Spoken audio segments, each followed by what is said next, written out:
I love to see the towns passing by and to ride these rails neath God's blue sky. Let me travel this land from the mountains to the sea, 'cause that's the life I believe He meant for me.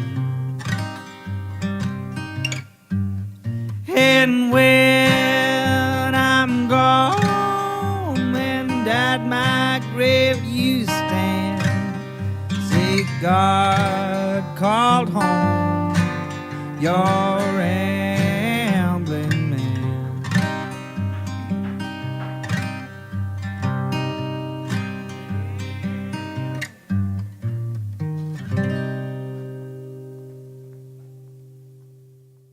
Welcome to Ramblin' Man Podcast, episode number 25. We finally hit a quarter century, folks. Isn't that what 25? Yeah, sure. This one, oh man, I'm interested in hearing the reaction to this one. It's with Wayne Bledsoe and Steve Wildsmith. Wayne is formerly of the Knoxville News Sentinel. Steve is formerly of the Maryville Daily Times. And they're both music journalists. Have been for a long time. But they've also known one another forever. So they start off strong going at it, and it's hilarious. They are amazing. I love hearing these guys talk and kind of bounce off of one another. So buckle up, you're in for a ride on this one. If you want to find Steve's work, there's a few different avenues. The first one is the tiesthatbindus.org. It's a series about musicians in recovery. Really great. Steve is a hell of a writer. Great reads, each and every one of them. You can also find him posting on the Daily Times' entertainment section. For that, you go to thedailytimes.com/entertainment. He's still a regular contributor there. You can also find his work on blanknews.com. Blank News is a local newspaper of which Steve contributes to regularly. Piggybacking off of that, our other guest, Wayne Bledsoe, also contributes on Blank News, so you can find his work on there in addition to his 2 radio shows on WDVX. First off, you have All Over the Road, which is every Saturday night from midnight until 4 a.m., and then also you have the 6 O'Clock Swerve, which is a live radio show every Thursday night at Barley's in downtown Knoxville. It's a great show. If you're a Knoxville local, you got to go out and see a Swerve show. They're free, and he usually has the best guests ever. But yeah, check him out on those avenues. Hit rewind if you need to listen through them all, but it's the Ties That Bind Us, the Maryville Daily Times, Blank News, and WDVX. Just search for Wayne Bledsoe on WDVX and Blank News, and just search for Steve Wildsmith on Blank News. I think the entertainment section, Ties That Bind Us, that's mostly his work, so it's a little bit easier to find. Check them out. They're great writers. They're great guys. Our sponsor this week is someone you've heard before, like around 3 minutes ago. Adeem the Artist. Adeem started a Patreon a few months ago and has been putting together some really interesting content surrounding his music. He interviews people about his songs, how they came to be, a little bit of background, what lyrics mean, in addition to posting songs that may have previously been unreleased. It's a great thing to follow along. There's many tiers that you can join to support him and follow along with the Birdcast, which is what it's called. But yeah, give him a follow, back his project, back his Patreon. You can find him at patreon.com/AdeemTheArtist. That's patreon.com/ADEEMTHEARTIST. Patreon.com/AdeemTheArtist. Go in there, give him a few shekels, a few ducats, and make sure to share when you become a Patreon subscriber, of which I am. And I have been featured on an episode, which I think is coming up pretty soon. We thank Adeem for sponsoring this episode. While you're at it, a little bit of self-plug. Make sure you go and like and comment and do all the things to Ramblin' Man on all the social medias. It's at Ramblin' Man Pod, I think, on everything, on Facebook, LinkedIn. On Facebook, Twitter, and Instagram. We're not on LinkedIn yet. We're not going to be on LinkedIn, I don't think. Should we be on LinkedIn? Put a poll out to you. If we should be on LinkedIn, use hashtag RambleManLinkedIn. And if anybody does that, I will give them a giant hug.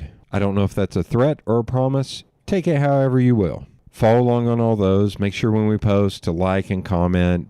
Give us a share if you'd like. If you'd like to give us a rating on any of the podcasting platforms, that'd be great. Give us, 5 stars, or, maybe 4, whatever you feel like, and talk about how awesome we are. We'd appreciate it. But enough of this rambling. Let's move on to Wayne, Steve, and I's rambling, which I should say is pretty profane. So maybe don't have kids in the car, Andy. Without much further ado, here's Wayne and Steve. I've never forgotten my rap battle favorite line. I haven't forgotten mine either. We need to put those together. We do. Wouldn't We it? really should. What is this rap battle you speak of? Did you never? Were you not at the rap battle? No. How You did a I rap miss battle. this? Do you wanna- 2012, man. It was a Pilot Light fundraiser. Yeah. Are we recording now? Yeah, we're Awesome. going. Yeah, it was a Pilot Light fundraiser put on by the Magic Hustle Collective. A little iffy.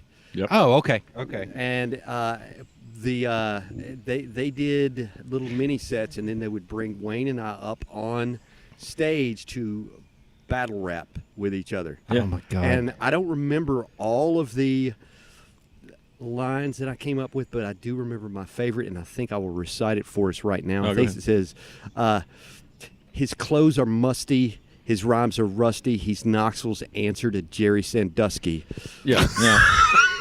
Yeah, that was That's a a good way to start this. Oh, hey, let me. Oh, he's got to hear his. Oh, yeah. here we go. The second round. See, I was very methodical about how I put mine together. It's like the first round I dedicated to the unworthiness that of Steve being there at all. The second round was all dedicated to, or mostly dedicated to, the minuscule size of Steven's penis. Right, yeah. And I do recall. The third was just to what a pervert he was. Yeah. Well, or is. I should say is. You have to be specific. It was mostly about my proclivity for sexual activities with canines. Yeah, there was. And I think large you number. name checked probably 16 different breeds. Several, many breeds. But I'll tell you, because this is out there on YouTube. Many breeds of many breeds. Right. I'm going to give you the opening of the second round. Language warning. Oh, yeah, you can. We feel can talk. free, Okay, feel free good. to cuss, yeah.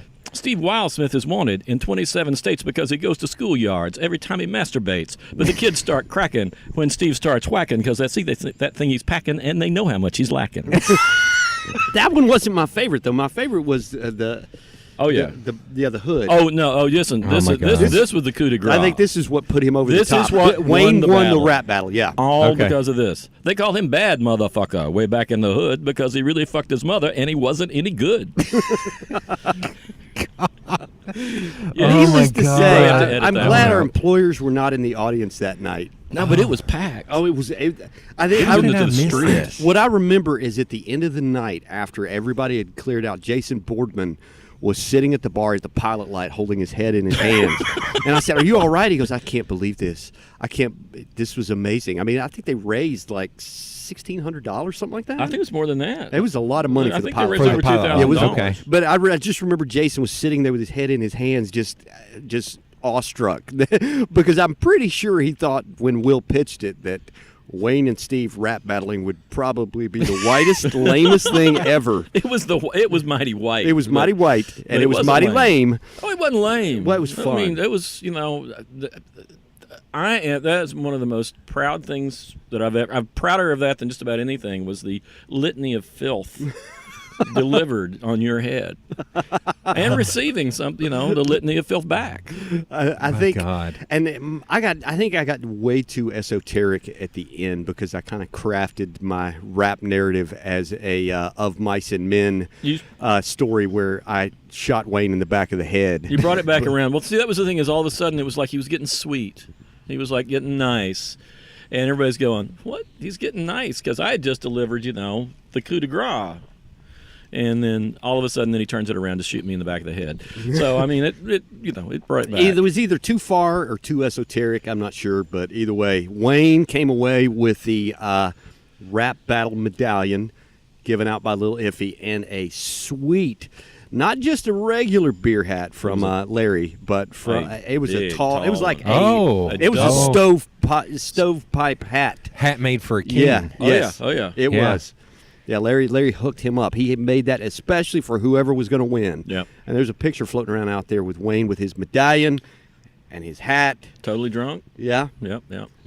No. That was the thing that got me is like Steve. He's not drinking anything before he gets up on stage. So I was particularly impressed with that because we were both nervous. I do remember both of us. We were so nervous because we were backstage going, "Are you ready for this? No! Yeah. What are we gonna do? Don't choke!" Well, Ben Savage texted me before that and said, "Do we need to bring anything?" I said, "Bring me some booze." We were both he had nervous, these little man. airline bottles of vodka that he slipped. Oh my God! Yeah, because we've obviously been on stage before, but it's always in a much more professional capacity, either moderating or doing panels or things like that. I don't think we'd ever been in any kind of performance capacity.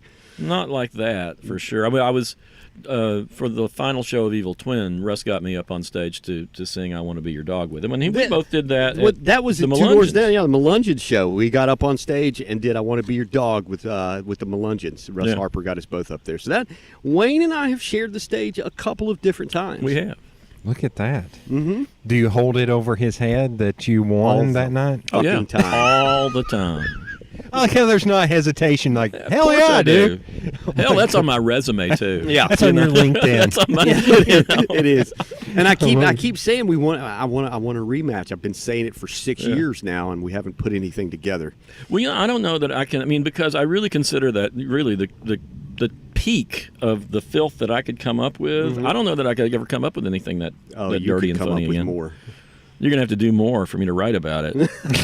Well, I guess I could just go and look at the county records or the city records or something. Wow. Go to the safety building, whatever you have here in Maryland. Young Williams. Yeah. Well, they probably keep some records there. Yeah, they got that. But I mean, you've got your NAMBLA membership that has really kind of grown and groomed. So to speak. Yeah. I think this is breaking news here. We're already the rematch right here. But what's funny about that, and we've talked about that a long time, but what's funny about that is it's basically just us putting their normal text to each other. Exactly. On pretty much. Yeah, it's basically, I mean, we probably would have been just as good to pull out our phones and just read our text back and forth to each other. Because it was so funny. I was headed to Bonnaroo one year, and Ryland was going with me. And Ryland was like 14 then. Ryland's my son. And I was like, I'm driving, so I'm having Ryland read the text and answer stuff. And he goes, "This one's from..." He said, "You better read this one." Oh, my God. And of course, I said, "Oh, okay. Well, you tell him." And the other time was I sent you something, and I don't know what it was, but all I got back was "love you," and I was just like, "What?" Oh. And it was Lauren. It was your daughter who at the time was doing the same thing because you were driving, and she completely threw me off my game. I mean, I had a she wins. No, she wins. Yeah, Lauren, if you listen to this, you definitely won that one because I got that, and I was just like, is he about to have an accident and die? I mean, is this one of those I want to profess my feelings for you kind of thing? Oh, my God. See, a couple of years later, she would have answered you back with something that probably could outstrip what I could. That's amazing. Oh, my God. When did you all first meet? Oh, my gosh. I moved back to East Tennessee in 2001, and I had been writing music for the newspaper Myrtle Beach, South Carolina since '99. I came up on the news side, had a hard news background, and finally got tired of covering wrecks and fires and death and dismemberment, and the opening came up for music writer, and I'd always loved it, and so I put in, got it, and have been doing that for a couple of years when I moved back here, but I think it was a few years after that before Wayne and I got to know each other. Okay. Yeah, well, you introduced yourself at some show at the Tennessee. I can't remember what it was. And, we talked for a minute then, and I can't remember the next few times we talked, but, it was pretty obvious early on that, the way we would communicate was through profanity. Yeah, I mean, yeah. Oh.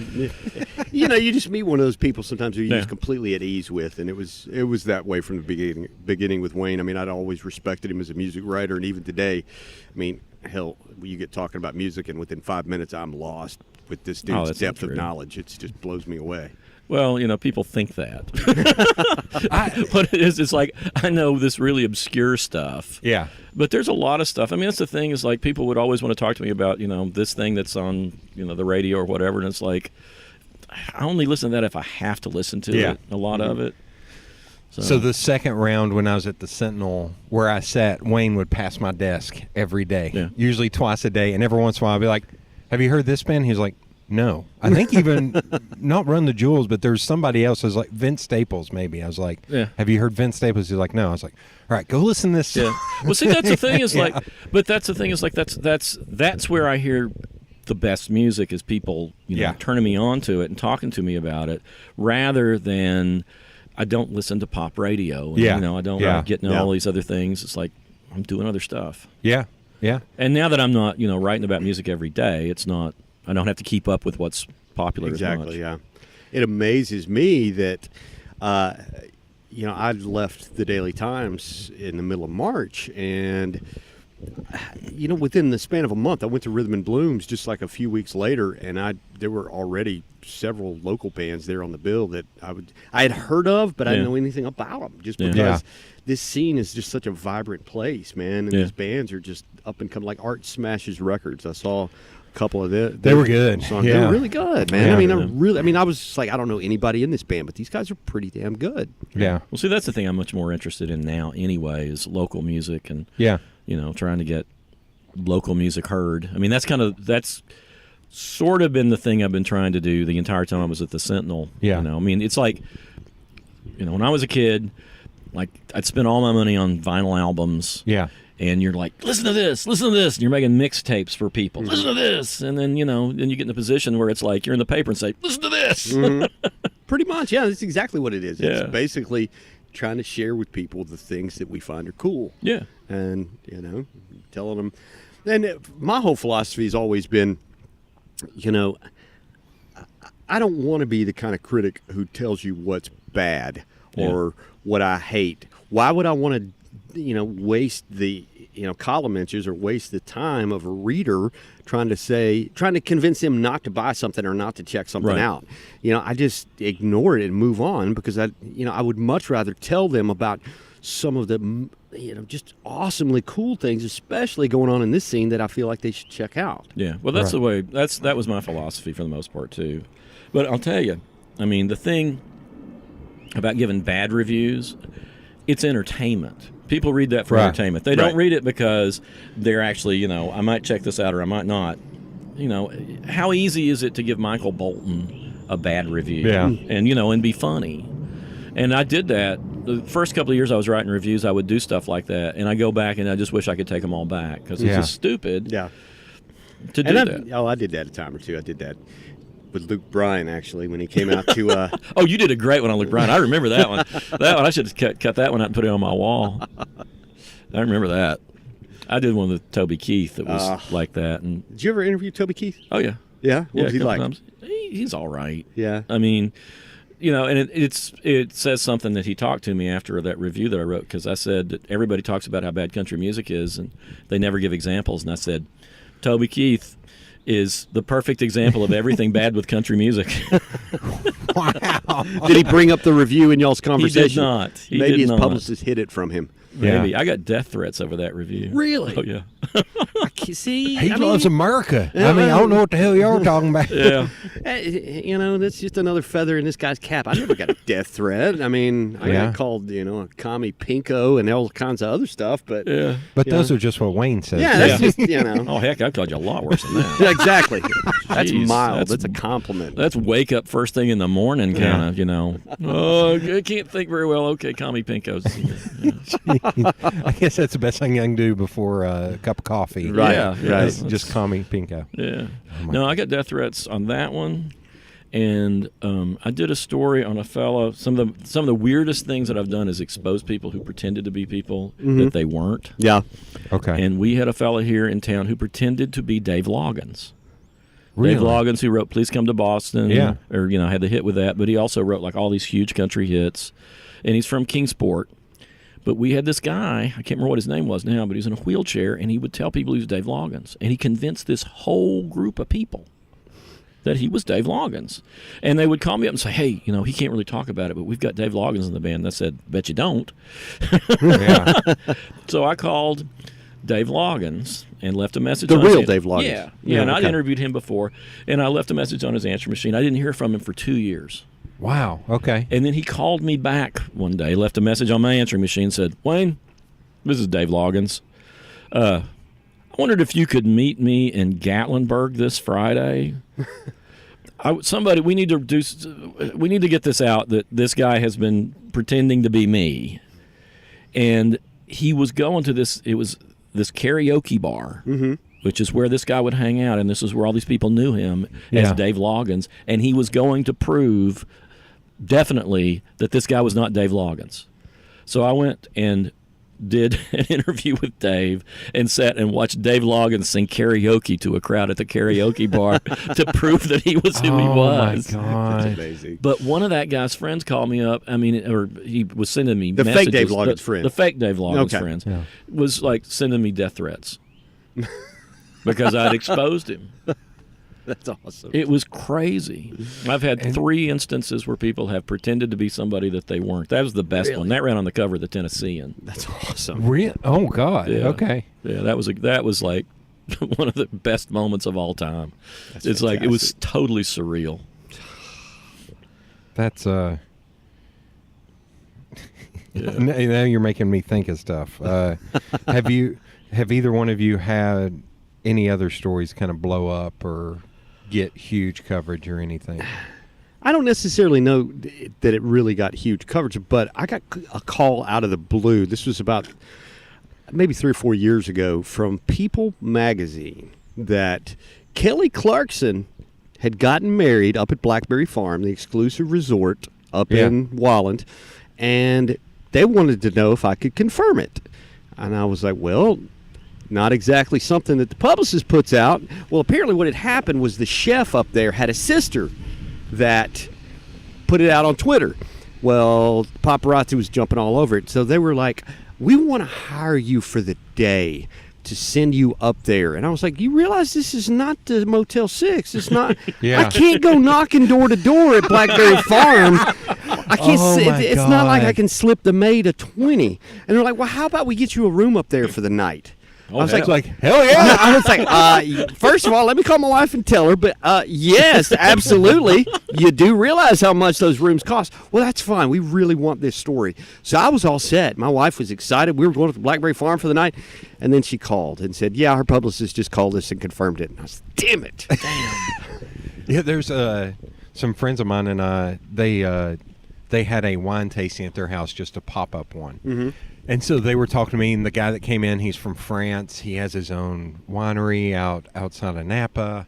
All these bottles. I'm looking at the price list, and like the cheapest bottles, like $65. Going, and I'm just like, good God, why am I here? I don't deserve. And it was like, oh yeah, he comes in, and Blackberry Farms hires him to do a weekend of wine tasting. It was 3 days.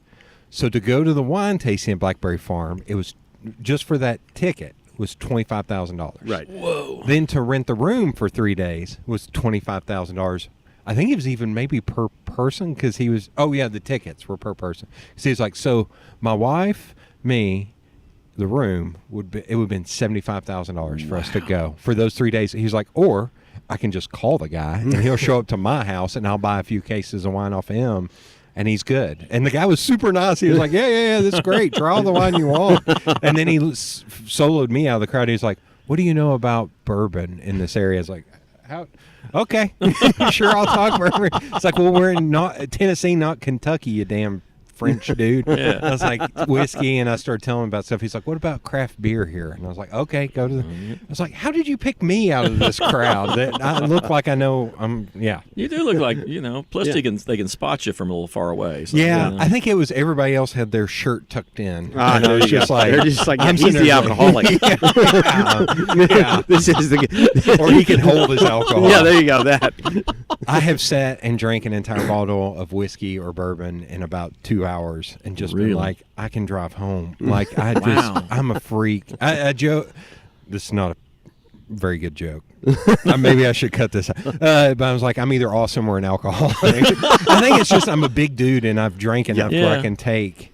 But there was one night, I sat there and drank an entire bottle of that Chattanooga 1816, except for one little last shot. And I told my friends, I was like, if I drink that shot, I'm going to be drunk. If not, I'm still going to walk home because I don't feel comfortable getting behind the wheel of the car. It's like, completely woke up next day, I was totally fine. I don't know. Wow. That's crazy. I'm weird. Yeah. I have a high tolerance. If you need a bed, I can help you out with that. Thanks. I rarely. It's Don't take him up on it. Yeah. Do not. You made that I've mistake. been trying Don't to ever get take him Wayne to up come on out to it. quote No unquote way. rehab for a while now. Yeah, no way. Oh my god. Have you seen all that, like the Vaseline bottles and things in jars in his car? No, you don't. Just Wow. look in that truck. Unfortunately, the ride over here. here wasn't long enough for the chloroform to kick in. Yeah, well, You didn't realize you had to double dose I it know. for me. I know. Yeah. I'm like, damn it, Jody. Go to sleep. Yeah.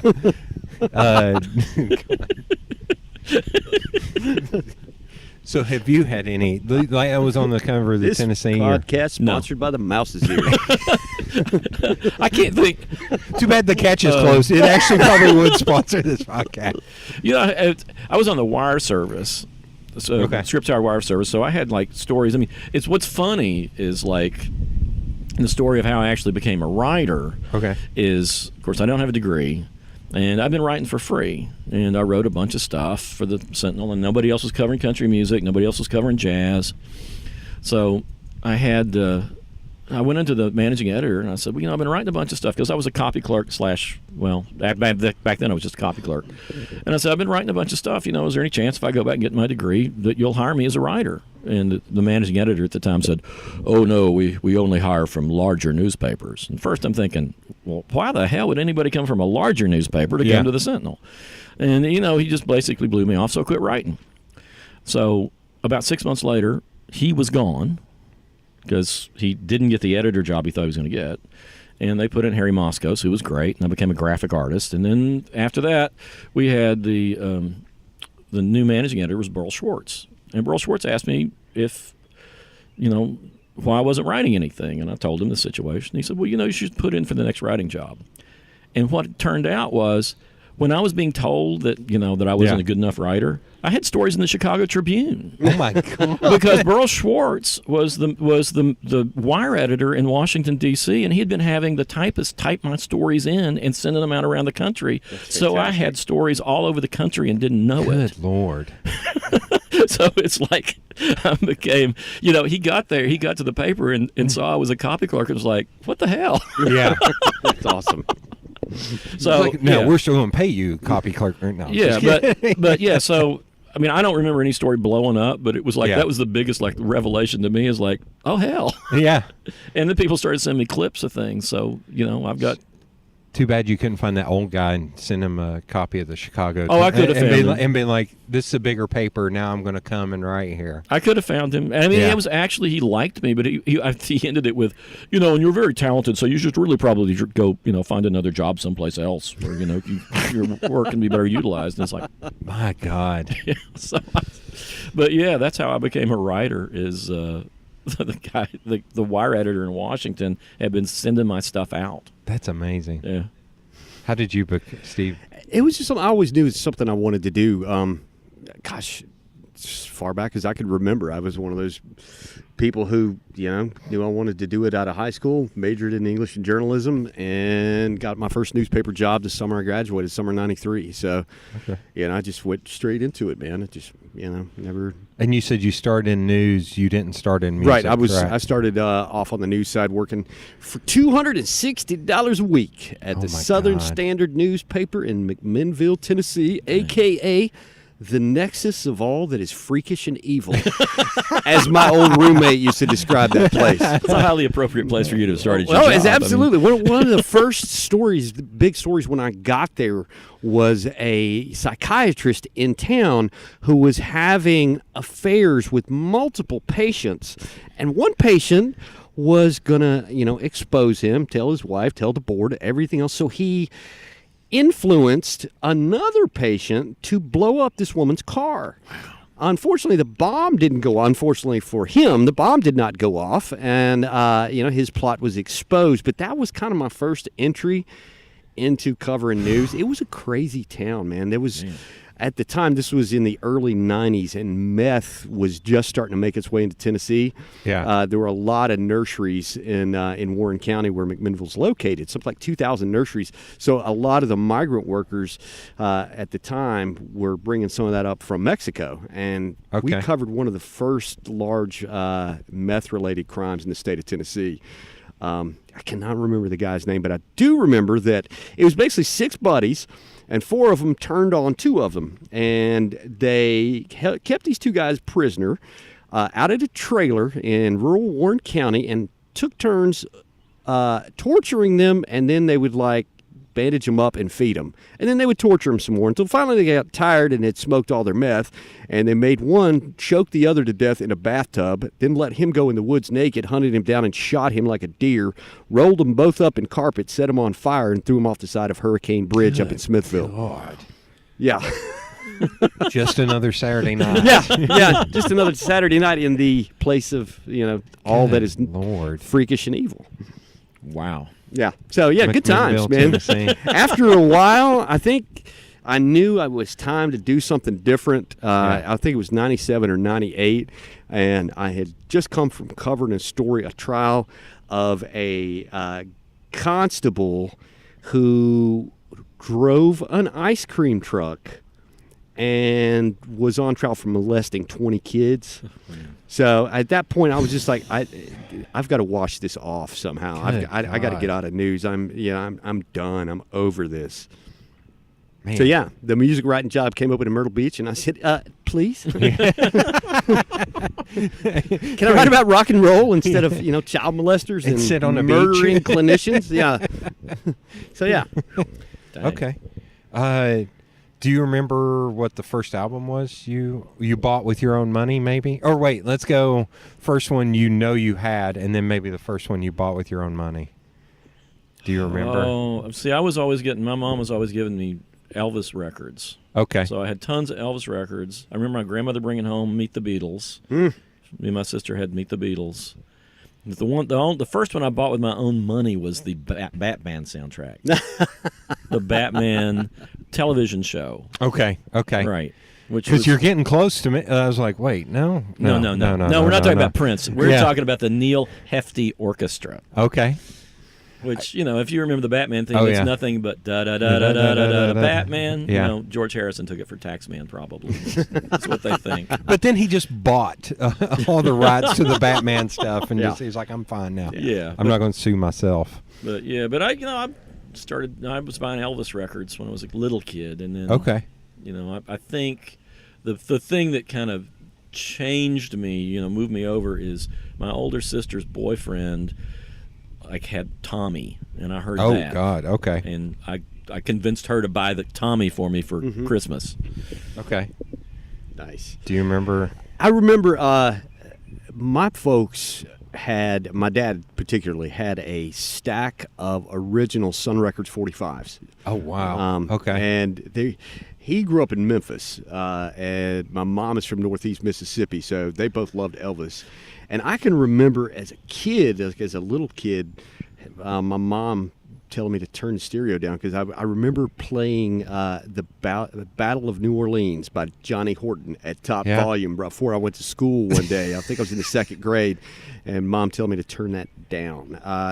So my entry into music was through a lot of theirs. They listened to WIVK at the time. That was back in the 80s. So a lot of Oak Ridge Boys, Statler Brothers, Kenny Rogers, things like that. I can remember calling up WIVK and requesting Coward of the County. Oh, wow. Yeah. Yeah, because I love that song. And as I got older, I kind of, I don't know, I really sort of came into, music through the music of the 1960s. I was Okay. always obsessed with the 60s and the Vietnam era. And I think the first album I bought with my own money was the soundtrack to Platoon Okay. in like 86, maybe. Like Samuel Barber. Yeah. Yeah. Mhm. Samuel Adagio Barber. for strings. Adagio for Yep. strings. Okie from Muskogee. Sitting on the dock of the bay. Great I soundtrack. remember, it was a great soundtrack. It was fantastic. That was funny back then you would get great soundtracks. And then what happened was they would make the soundtracks over whatever label they were partnered with. So you'd get all these crappy bands on their label Right. to be Yeah. on the soundtrack. Yeah. But back then you would get a soundtrack and it was like it would introduce you to all sorts of different music. It'd be all sorts of different, artists on there, different styles. Right. Like great. Good Morning Vietnam, because it also Yeah. had the bits from Robin Williams Yeah. in that movie. I'm trying to remember. Shoot. What was the movie with it's a Jonathan Demme film from the mid with Jeff Daniels? Something wild. Something Wild. That soundtrack Great is soundtrack. is insane. Yeah. So I think the first CD I ever bought was not the Prince Batman soundtrack. I Right. bought the score Yeah. because at Boomsday, when they finished, Right. they would play the score, the outro song or the intro song from the Batman score, and I loved it. Yeah. So I bought it at Farmore next to Easttown Mall Yeah. when it was still out there. The first tape I ever bought, I can't remember what the first album I had, but the first tape I ever bought is He Who Shall Remain Unnamed right now, which is Bill Cosby. I bought the best of Bill Cosby on tape. Wow. Like, there was a record store on Market Square. Tucker's Records. I can, even though I was a little kid, I can distinctly remember it was raining and I was looking out on Market Square and I bought that tape. Yeah, Tucker's Records. It was before it was Tucker's. That's the place where some RCA person was like walking by and heard them playing an Elvis record. Okay. Which is how RCA got to Elvis. Really? Really? Yeah, at least that's what I heard. That's what I'd read. So it had been there a long time. Okay. Yeah, I can't remember what it was called before that, but it was Okay. Tucker was. I don't know if he had worked there or what, but it was Tucker's Records when I was a kid. Do you remember out in Fountain City those weird little shopping centers that looked like they Yes. were back in the back corner of one next to Buster Brown Shoes was a record store, and I remember Dad getting David Lee Roth's solo album there. I remember that as a kid. That wasn't Yeah. Cats, was it? No, No, it was something it was else. an independent little store. Yeah. Right. I went out when Randy Travis, right when he hit it big. Yeah. He did a record signing out there. I don't know how Really? they had it hooked up. Okay. But he was performing at the fair that night, and they had a record signing with him. And I went and covered him there, and then rode on the limo to the fair. Which so Was he funny. naked? No, What'd you do he for was that not limo naked. ride there, He was- buddy? let me tell you, Randy Travis was a super nice guy. I mean, how many people will walk into a convenience store, demand beer, totally naked, Yeah. and they say, "We can't sell you beer," and he goes, "Okay," and walks out. At his heart, he's a sweet guy.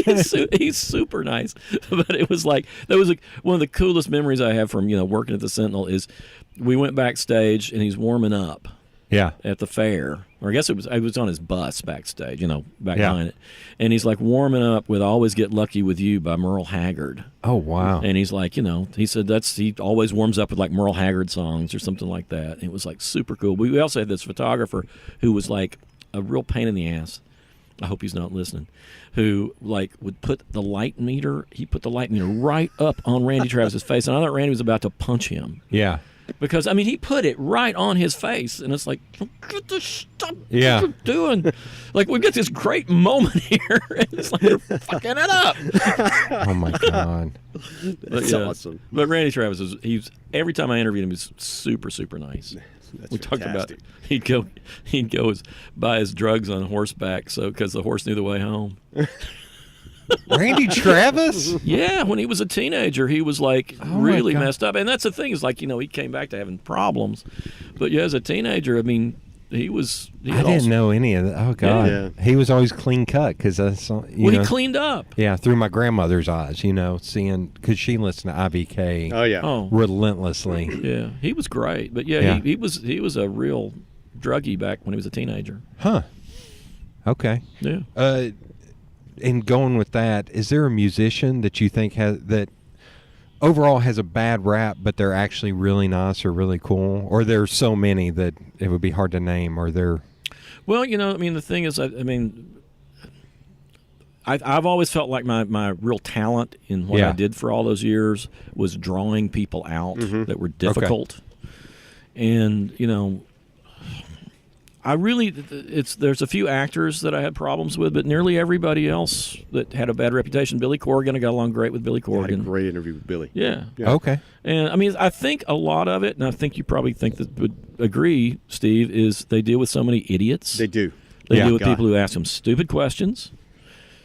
It's been my experience that even if you don't know anything about these artists, and I think it helps that Wayne and I are both fans of a lot of different Yeah. music, and so Yeah. a lot of the people we interview are people we already know something about. But even if you just take 30 minutes to do your homework, Yep. whether it's read the damn Wikipedia page and familiarize yourself with their latest record, Yeah. they're going to feel so much more inclined to talk to you Yeah. because they get so many people who just out of the gate were like, so what's the name of your new album? Yeah. And don't even know that, or Yeah. have no idea where they're from or what band they might have been in before. And it's just because they schedule these blocks of interviews back to back to Yeah. back to back, Yeah. and you're given a 15 or 30-minute window, and if you're unlucky enough to be the seventh one in that string of interviews, by the time they get to you, their patience is worn pretty thin. Yeah. Yeah. I've had some people that were obviously, they had gone through that. Right. And they were just tired of talking. But I'm sure you've had the same situation. I have, but I've also had some that they get to you and they're just like, man, thank you. Yeah. Yeah. Well, it's just like, Yep. I remember the last time I interviewed Seth Avett when they came through. I think it was for the Civic Coliseum show. I forgot on the. I've interviewed him. My first story on the Avett Brothers was when they were playing a Wednesday night free show at Press Pub, and so I've been talking to those guys forever. Yeah. So I know Scott and Seth, and he just said, "Oh man, I saw your name on the schedule." I was like, "Oh, thank God, man! I don't have to explain everything to somebody because I don't, because I knew their story because I've Yeah. been writing about them." It just, and even those guys, as super nice as they are, you just eventually get tired of Yeah. people who don't know their shit. Yeah. Well, it's funny. I guess it was 2 years ago, whenever the last time Art Garfunkel came through town. Mm-hmm. And I've talked to him a bunch of times. And, you read interviews with him and you can tell he's just really pissed off with people. Yeah. Yeah. He's always been nice to me. But at the end of the interview, he said, I just want to thank you. I had a really bad interview right before yours, and you really cheered me up. That's hilarious. Oh my God. I hope I was at the interview right before him.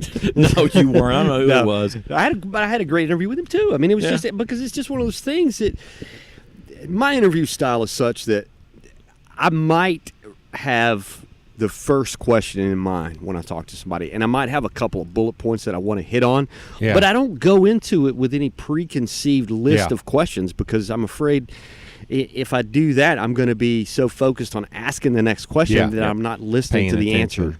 I'm Yeah. not paying attention. I much prefer to foster just a casual conversation because I think that's when you get some of your best material because so many people will mention something in an offhanded comment and to them it's not a big deal, but to you it becomes the whole focus of the Yep. story. Oh, yeah. Like the Oh, yeah. time I interviewed Count Mabutu and he talked about he spent a summer living in a trailer outside of Knoxville.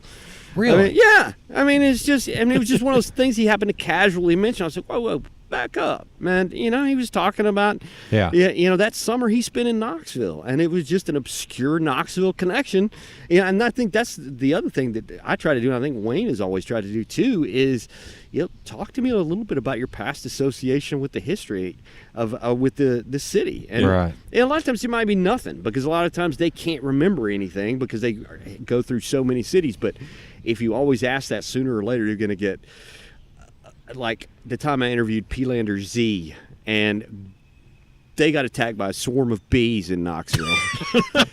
they were trying to go out the back door of the club, and I don't think it was the Pilot Light because I know they've played there a lot, but they were trying to go out the back door of a club, and I can't remember which one it was, but it was a seldom used door, and a bunch of bees had built a hive right over the door frame. Mm-hmm. It hadn't been opened in forever. Yeah. They pushed open the door and like ripped half of the hive down. And the next thing you know, the guys in Pelander B are being swarmed by bees. Oh my God. Yeah, that was their Knoxville memory. And it's just great good. little nuggets like that make for a fascinating story. Yeah. Well, we were talking on the ride over here, the milk carton kids, because every time they come back, they talk about that Bowery show. And it was funny because the last time I saw them at the Bijou, they brought up, I was the only one who clapped. I want to go, really? There were a lot of people there that night. And I was like, that was a hell of a show. And then the woman from Bully, she mentioned that one of the times she came through here, somebody asked her, they're like, which one of the guys in the band is your boyfriend? And she was like, so for this next song, I'd like to dedicate to that guy. Fuck that guy. She just started ripping it. And I was like, all right, fair enough. Well, I think one of the most recent ones that I interviewed was one of the members of the Mountain Goats back when they played, I guess it was last year, maybe year before. Yeah. But anyway, because we were talking about the Bijou where they played, Yeah. and he happened to mention something about it being haunted. I was like, really? Yeah, I mean, it's got that reputation. Yeah. Well, he goes into this fascinating story about when they played there, how he had a fret break, and he went back. He keeps a little toolkit in his guitar case, and he went back to get it and change it out. And he goes, it's happened before. I can change it out in 60 seconds. Yeah. Could not find it anywhere. It was not in his case. He knew it was in his case, so he's like, what Yeah. the hell? So he had to. It was the clip on the strap. Is what it was. So he had to play the rest of the show sitting down.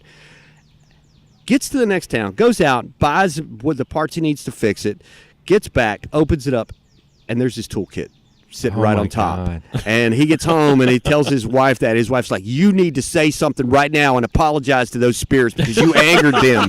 You did something to anger them. So here's a member of the Mountain Goats when he's back home in front of his wife my saying, I'm God. sorry if I pissed you off. Doing some sage. Yeah, exactly. So it's just little things like that, man, that make for the coolest rock and roll stories. Yeah. Patterson Hood, I think the last time he came through town, he was like, yeah, last time we were here, we had to pay a fine. Had a little problem with the backing band. They decided to go under the stage, smoke a little, something. Oh. And I don't think the folks here like that too much, so we had to pay a little fine. He's like, it's all fun. And he was just laughing at it. He's like, it's all good. I just have dumbasses with me. And he turned around and looked at the guys, and they're like, yeah, pretty much. Like, they were giggling. I was like, yeah. One of the greatest Knoxville stories is, the Alice Cooper one? Yes. Oh, my God. I don't know that I know that. I've got one for you, and I don't think I've ever told you about my the dad. Alice Cooper. Oh, we're going to have to. You tell the Alice one. All right. Alice Cooper. This happened in like 72. Okay. I think it was in the paper. I was like 12 when it came out, or when it happened. But he lost it. He used to have a snake on stage. Cochina was her name. China. It was China. Mm-hmm. Yeah. And China got lost in the hotel at the Hyatt, which, is... Oh, God. What is the Hyatt now? What is that? I think it's the Marriott now. Yeah. High Regency. I think it's the Marriott. But anyway, it was still under construction. It was brand new, and not all of it was completed. New. Yeah. It was brand new. And anyway, the snake got lost. And the band just decided, okay, well, we'll just have to find another snake. So, oh my God! So there's a boa constrictor lost in the Hyatt. Nobody really knows. Oh my God! What? So 2 weeks later or 3 weeks later, can't remember what it was. Charlie Pride is in the same room. Charlie Pride goes to get in bed and finds China. Oh my God! 2 weeks later. Well, yeah, I mean, and snakes don't have to eat that often or anything. So I mean, it's like, so anyway, and one of Charlie's big hits is the snakes crawl at night. Oh my God! Well, what's funny is when Alan's told me that story the first time I interviewed him, I said, what did Charlie say the next time you saw him? He said, I don't know. He was busy chasing me around. Charlie was not happy, apparently. Well, in Alice's book, he put it came out of the toilet, but it actually was in the bed, which is way better. Oh yeah. I think. Oh yeah. Yeah. But yeah, when I interviewed Alice about it, we were talking about it. He said, "Well, it came out of the toilet." I said, "No, I mean, I've got the newspaper clipping. Here, it's actually they found it in the bed." Yeah. And he seemed kind of disappointed, but Oh God! Don't spoil it, man.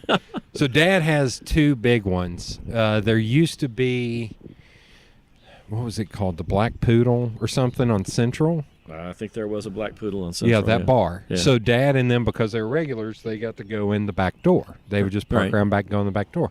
So Dad and my uncles walked in one day, and sitting around is Greg Allman, Dickie Betts, and all the Allman Brothers. Greg Allman had just bought a cabin up in Gatlinburg, one of the first cabins up on top of the mountain, right before he got married to Cher, or as he's getting. So Dad and them just sat around and bullshitted with them. They were in Knoxville. They had flown in, went there, were getting groceries, I think at the Kroger across from Fulton, and then driving up to Gatlinburg.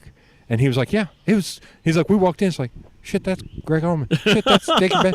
What the shit? Like, they didn't know what to do, so they just sat and drank with him, like, middle of the day. Too. That was a great story. It had nothing to do with Knoxville, but that consisted of our entire interview when I interviewed Greg Allman the last time he played the Tennessee Theater before he died. Yeah. And he talked about Jimmy Carter, because Jimmy Carter had just given him an honorary doctorate at Mercer. And he told me the story of he was in the middle of cutting his first solo record. And Jimmy Carter was having a big party at the governor's mansion, and he wanted Greg there.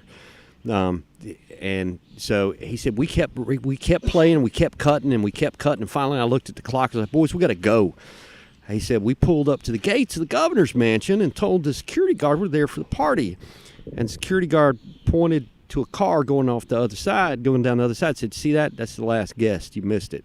Oh, man. So he said, we started to leave, and the phone rings in the booth. He goes, hold up a minute. He said, the governor wants to see you up there.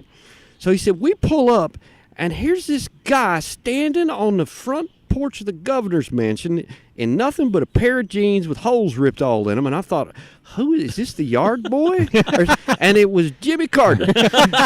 and we sat down and we finished a bottle of bourbon, and he told me that night that he was going to run for president. And I said, Jimmy, there is no way in hell a Southern man from Georgia is going to be elected president of the United States. I'm sorry, I'll vote for you, but it ain't ever going to happen. Oh my God. He said, boy, was I wrong. He said, that it was a lot more elaborate story than that. Yeah. But that was the entirety of our interview, was that my famous God. meeting between Jimmy Carter and Greg Allman. And he's somebody who's supposed to be difficult to talk to too. Greg Allman? I always got along great with him. Great, Huh. man. It's funny because the first interview I did with him, Yeah. his publicist said, whatever you do, don't. I mean, they didn't want to give me the interview in the first place. They kept Yeah. setting me up to other people. And I said, look, I've talked to everybody else in the band. It's going to have to be Greg or nobody.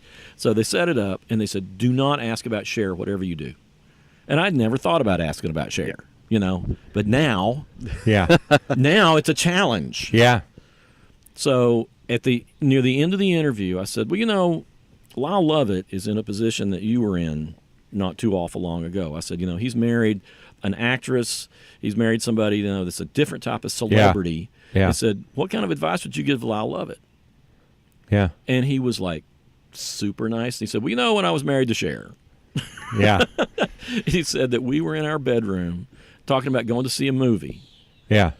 And we weren't sure what movie we were going to go see. We got in the car. We just decided, we'll go to a movie. He said, when we got there were photographers waiting for us. Jeez. He said, how the hell did they know where we were going when we didn't even know we were going? Yeah.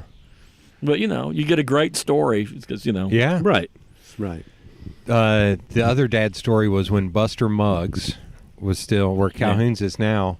He was in there one night, and there were these guys, and he was in there talking to him, and he was pretty drunk.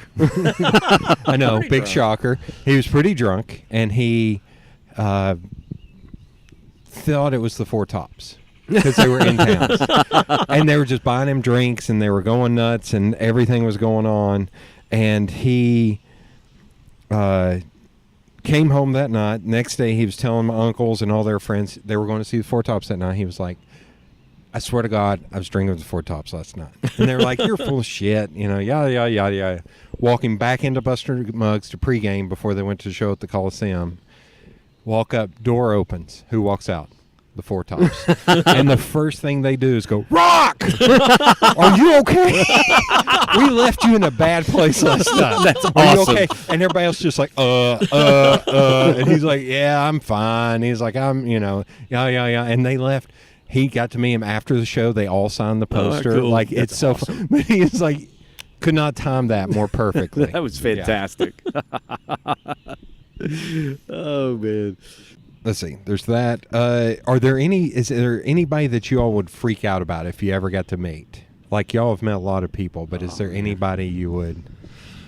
Well, if I've never gotten to a Beatle. Mm-hmm. Only Rolling Stone I ever got to is Bill Wyman. Right. Okay. You know, so any of those, I mean, it would be a big deal. But, you know, I mean, I got to interview Ray Davis from the Kinks in person, and that's like he's my all-time. You get to take Elvis Costello around town, did you? I got to show Elvis Costello around Knoxville and have wow. lunch with him and hang out, and that was great. That's one of the best. I Okay. got to sit down for an hour with Dolly Parton and talk about songwriting. Oh my God. That was okay. amazing. And, you know, I mean, it's like, But not really. You don't think there's anybody you would like? you know what's weird, and I don't know if it's the same thing with you, Steve, but it's like the people that you were crazy about when you were a little kid. Yeah. When you actually get to meet those, interviewing Captain Kangaroo, Yeah. Bob Keeshan, I felt like I was 6 years old. Oh my God. It was like, yeah. you know, because I don't get nervous talking to people very often, but I was nervous talking to Captain Kangaroo. Oh my God. Speaking of celebrities, one quick story. I did an interview. I think it was a kids show coming to the Coliseum. It was a Barney show. This was like 2003 or so, back when Barney was huge. And they insisted that this guy was not going to break character. I was interviewing Barney. He was not going to break character the whole time. And so Oh my God. I'm interviewing. So I was like, okay, let's have fun with this. So I think I asked him if he ever woke up in the morning, looked at himself in the mirror, and just wanted to punch his own face. I asked him if you're a dinosaur. I mean, do you ever see these children and get hungry? I mean, does your mouth start to water? Oh my I mean, God. and quote unquote Barney was absolutely appalled. I said, "No, I love children." And I was like, "Come on, man, you know you want to eat one. You're a dinosaur. You're a dinosaur. Come on." Yeah. So, Oh my God. but yeah, that was probably one of the weirdest interviews. They insisted he was not going to break character, that I was interviewing Barney, and I was like, okay, Oh well, my let's go with God. it. Neil Hamburger doesn't break character. No, he either, doesn't. But Neil- he's fun. You can deal with that. Okay. Neil Hamburger was great. Yeah, I had a great interview with Oh, him. and he made so many people mad with his Oh, yeah. historic walking tour of downtown Oh, Knoxville yeah. the first big Hilarious. years. Yeah. Did you go? Were you on that too? No, I was not. That was I heard fun. about it, the hobo murders. Oh my God. Okay, we'll end on this. What do you think? And I know this is a hard one. Is the best unheard of band, unrecognized, unheard of band that you would recommend people go and listen to? That's an easy one for me. American Aquarium. I love American Aquarium. They're not. They're bigger than they were, but for for years, man, they were playing a regular Monday night gig at Barley's Knoxville to maybe Yeah. 10 people. Yeah. I mean that they came through for years, and they just never managed to convert a lot in the Knoxville market, and I think that's why they haven't been back. Gosh, I think since maybe 2015. Yeah. But their new record comes out in June. It's called Things Change, and it is incredible. They've got good. They've hired Fantastic. a high-end PR firm because I get advertised a lot on Facebook and Instagram for Right. American Aquarium. I'm like, I'm already a fan. You don't need to advertise Right. to me. I'm in. But this Like, new record, man, is amazing. So that's who I would say. yeah. I would pick rather than picking bands. Let me pick two singer-songwriters. Okay.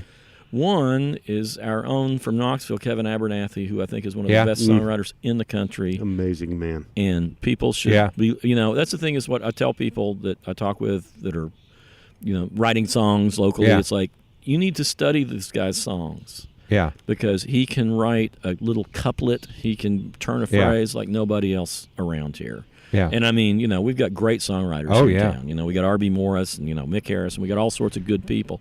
But Kevin is the one that has the batting average that I think you got to pay Okay. attention to. The other one is a fella over in North Carolina, Mike Craver, who was Okay. with the Red Clay Ramblers. Oh. Okay. And he, his songs are like a combination of the Carter family and Cole Porter. Huh. And he's a really, really good songwriter that, I play him on my show all the time, and I want people to hear him, and it's like, Okay. And I would say, just to add to that, I think one of the things that Wayne and I both try to do in our careers as music journalists, and we may be preaching to the choir here, given your listening base, is just encourage people, get out and go see the local talent Yeah. around Oh, here. yeah. Oh, my God, man. I mean, it's just, I tell people all the time, you can pay $50, $60, $100 and go to Thompson Bowling and see a top charting band, and you will be entertained. Yeah. You can pay $5 or nothing and go down to the Pilot Light and have your life Oh yeah. changed. Oh yeah. You will have a religious experience with some of these local bands, and there is nothing else like it, and people just don't. A lot of people just don't get that, and I think that's what Wayne and I tried to do more than anything is try to support the local scene, man, because it's so full of such amazing talent. Well, the band Senru. I mean, I'd heard like recordings of them. When I saw a full Senru show for the first time, it was one of the best things I'd ever seen. Yeah. I mean, and it was an emotional experience. It was like the music was terrific, and it's I'm friends with Will Wright and I'm friends with the whole band now, but it's like. These are people you can go up and talk to afterwards. Oh yeah. Oh yeah. That's amazing. Yeah, and I mean, we are in a golden age that a lot of people appreciate, but other people don't realize just how special this is. This town is unlike anything else in the country right now. Mm-hmm. And we're, people talk, you read all this stuff, people go into Nashville, and, Nashville's music city, bullshit. I mean, it's music business city. We have more good music here than just about any place our size. Absolutely. When I was back there in October, and I saw David Gray and Alison Krauss at the Ryman, which was great. I like David Gray like a lot. The fact that he was touring and he was at the Ryman kind of blew my mind. That playing with Alison Krauss. But afterwards, I bar hopped to see the different bands, and all of them, I was like, "This sucks." Yeah. I would take the Tim Lee 3, or I would take Bark over this any damn day of the week. Yeah, right. And that's the thing is, you could go out any night of the week here in Knoxville and see a band or an artist that is really, really good. Oh yeah. And people don't understand quite how special that is. No, they don't. All right. Thank you, guys. Jody, thank you so much, man. Enjoyed it.